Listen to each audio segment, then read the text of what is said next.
Hello, I'm Jenna, And my name is Matt. and we're doing this video for the Undergraduate Research Symposium. Yolanda and Torian, who were supposed to be here, are not available due to personal circumstances. Okay, so this project has spanned a few diseases, but we've focused primarily on TB, and now we're on the coronavirus, kind of a sidestep. But let's go back a little bit, Matt. Maybe you can talk a little bit about your experience last year, last summer, working in a lab with a group. Yeah, with a group overall, it was a mix of 10 people, a lot of different personalities in the workplace. On top of that, it was a lot of different testing for different compounds, and I'll let Jenny speak over those different compounds. But on top of it, we had to make sure that everything ran smoothly. You had to interact with and delegate different duties, and apart from those delegations, you presented what you found, which ours was overall an implant and its dissipation of those compounds. We put in that fatty acid over time, and we put all that information into a graphical format. And that was to prepare for a later Congressman visiting. Thank you. Okay, so as a group, there's a lot of people, as Matt said. However, we were all able to focus on either the primary version of our experiment, which was for tuberculosis, or we were able to expound and put other people on different side projects for cancer, HIV, malaria, and Alzheimer's. Okay, so this biodegradable implant was designed specifically for developing countries. Why don't you tell us the reasons? Give us a few reasons why, and how it might differ from an implant, a drug implant that's used in Western medicine. So Western medicine tends to be a little bit more expensive. However, with this implant, we have made it a lot more economical and a lot more widely available. We're using a plant-based fatty acid, so it's also culturally sensitive. We are also making sure that our medication or drug delivery system, if you will, is able to last for at least, well, approximately a month, so that way those in developing nations don't have to go to a doctor all the time, every single day, because currently there is a program installed called DOTS, Direct Observational Treatment, and so they have to watch the patient. Doctors or nurses have to watch the patient take their medication, so that way they know they're taking it, because otherwise the patients may not get their prescriptions filled, or they might sell their prescriptions or something like that, because it's just not economical for them. Okay. So Matt, why don't you tell us a little bit about working in a group with different people, with different projects. You're doing a lot of repetitive data acquisition that spanned over weeks or months. Yeah, so working in a group like that, there's a lot of different dynamics that take place. And on top of that, with the different compounds that we utilize for cancer, Alzheimer's, HIV, all of those different types of testing, you had to have different types of people assigned to those, because that way you could collect data over a broad range of compounds. Like I said, since the group was 10 people, we could do that in a couple of weeks and 2 months, into a month basically. So that way we could see how all of them behaved over time. And when we input them into, say, an Excel format, which would later be, of course, edited to later be a PDF format, we had to know how to transfer all that data without losing any of the data, which was really important. Okay. So Janu, why don't you talk about, we focused on India, right? It's the second biggest country on the planet in terms of population.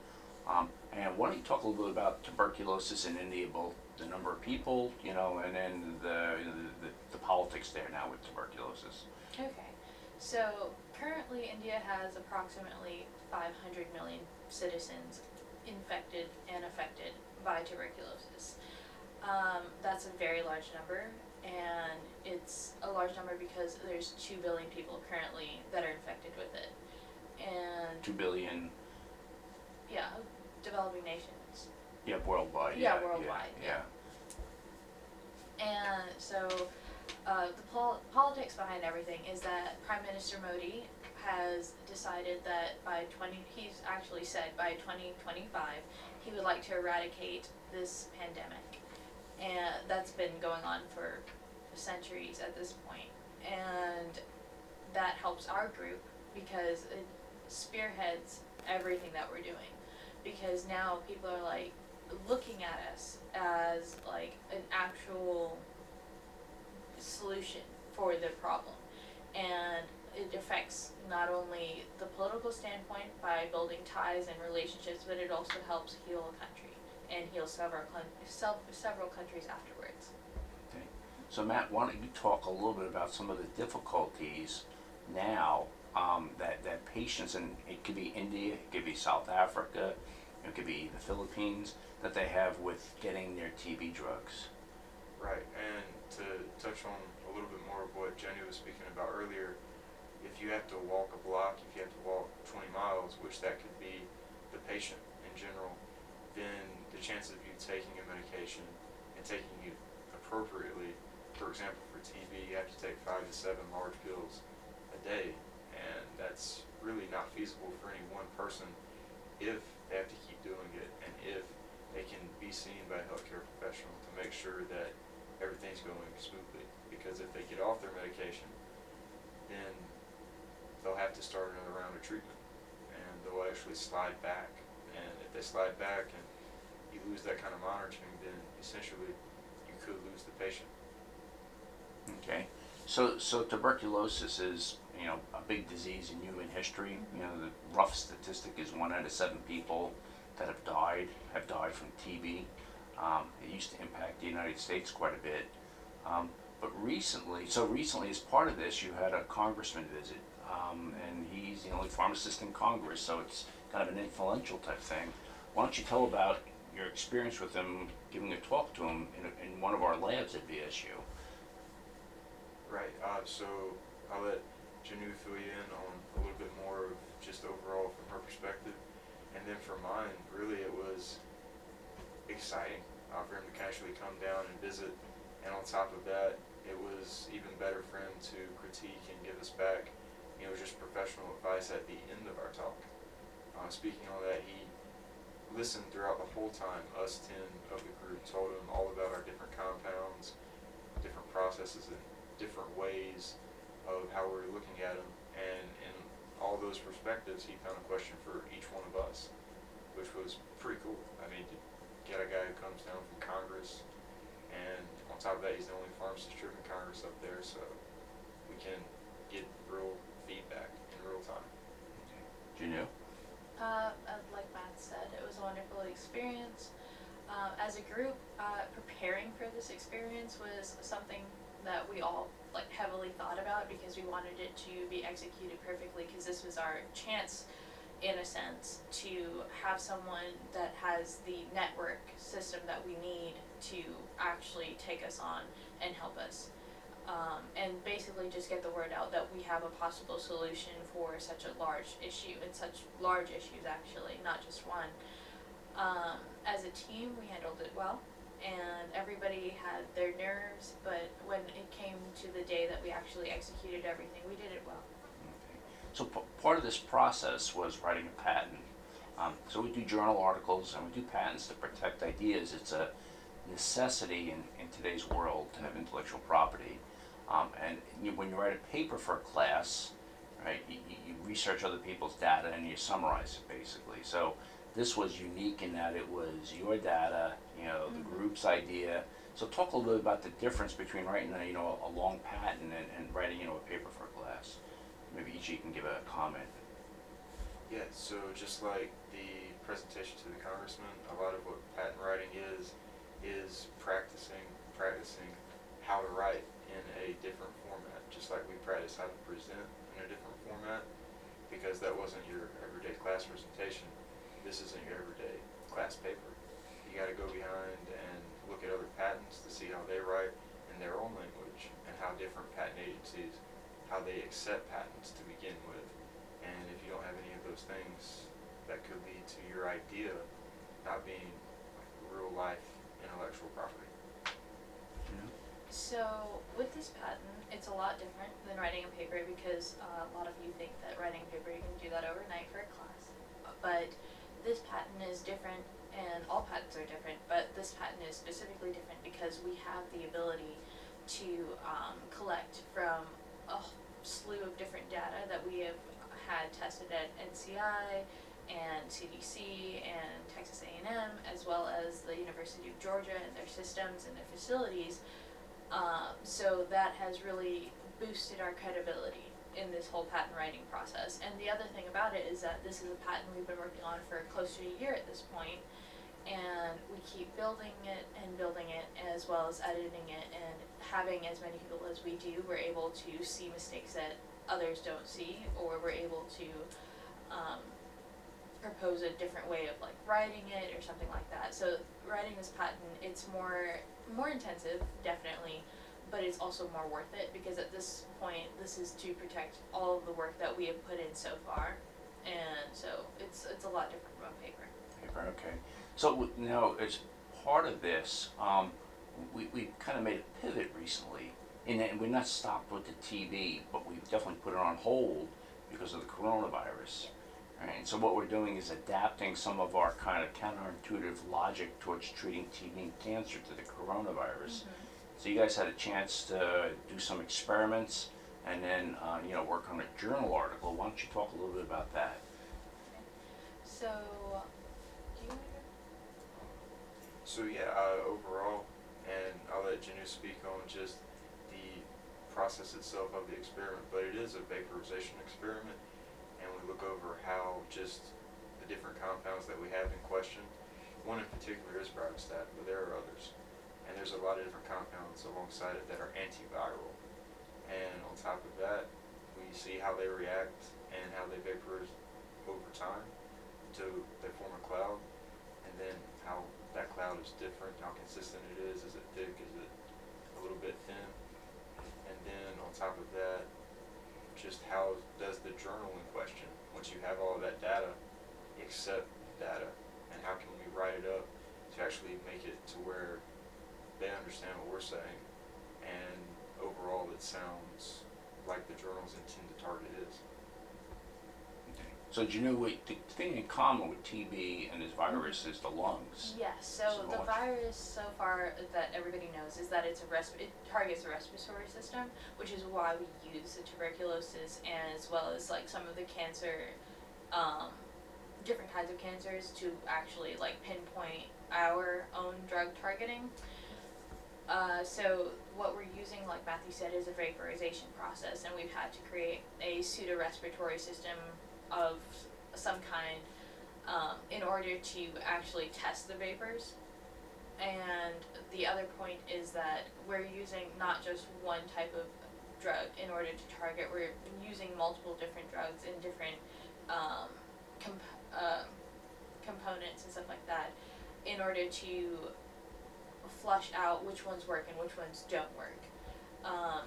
The paper writing essence of this is that we realize that we have to get it out pretty quickly because this is a rapidly growing virus, and so writing that was a lot of just trimming down things and making things were just like to the point and straightforward, so that way we were able to tell people what we're doing, but at the same time we're able to give them adequate information about it, as well as like tables and graphs and stuff.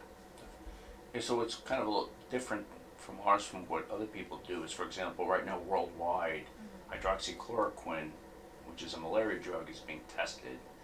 And so what our argument is that we have hydroxychloroquine, plus we have things that attack the infected cell, attack the genetic information in the virus, attack the proteins in the virus, and so it's kind of like charging the fort from all sides, not just the front gate.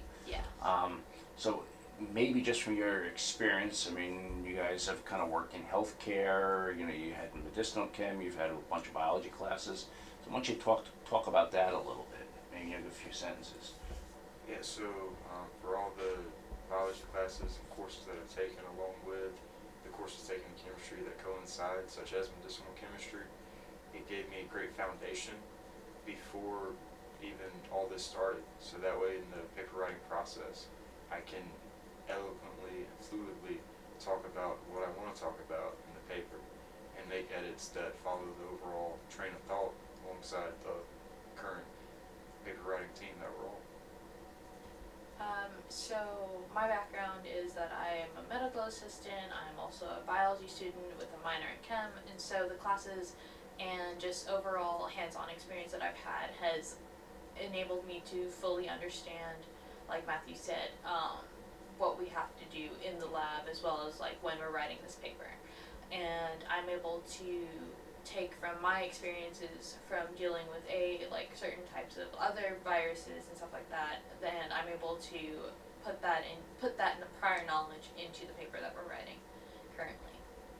Okay, so if you had to give, a sentence or two as a closing statement, what would you guys say about the TB to coronavirus shift that we've made? It's completely life-changing as far as what we woke up and how we could implement and work as a team in the lab, as opposed to now. Now it's more video and online, which is okay. So the shift that we've had to make, it's been slightly drastic, and that's only because we were working with something that a lot of the team has like a very not personal ties with. And so for us it was like, okay, we can work on this, we're going to save a bunch of people, and that's what we just kept saying over and over again. And now this has been not put on hold, but basically just simply put to the side for a moment, so that way we can focus on something that is everywhere and not just in developing nations, and it's affecting a large amount of people in a short amount of time. And so that switch was drastic but necessary, and I feel like we're going to make the big difference that's needed. So let me ask this, when you get involved in a research project that has a potential, anything can fall apart tomorrow in research, right? It's part of why it's research is new. And you think of the impact you have, how does that impact your motivation level and your thinking as opposed to, say, rote memory of a PowerPoint slide or something like that? Yeah, so for this current COVID-19 crisis, the data, if we mess it up, like you were saying, or if it comes back to where it's not the data we expect, we'd have to switch gears pretty quickly. And on top of that, we can have the maneuverability and flexibility to do that. So it's more or less a way to test ourselves further on just how flexible we can be, and then how we can communicate information across online platforms, and then from there kind of win the day, because it's a day-by-day thing against COVID-19.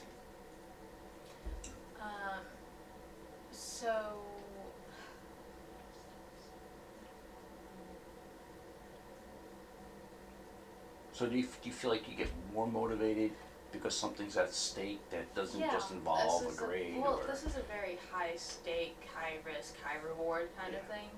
And so everything you do is like, I don't want to say it, but it's like, it's basically a huge gamble. And with everything that we have, we're just trying to make sure that our cards are the best cards at this table.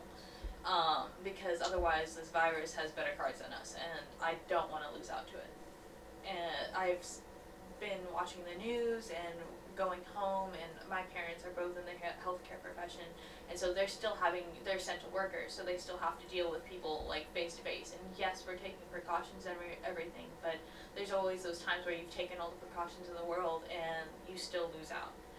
And so right now this is affecting everybody that I know, that I see, that I have to work with, and I don't want to lose this gamble. So high risk, but I want the high reward at this point. Okay. Well then, thank you very much, guys. We will post this to the glorious YouTube and send the link, and back to work. All right, don't forget to use your hand sanitizers, and Matthew, stay at least 12 feet away from me, all right? So, You gotta be careful, I'm watching you. All right. Well, thank you very much. Goodbye. Thank you.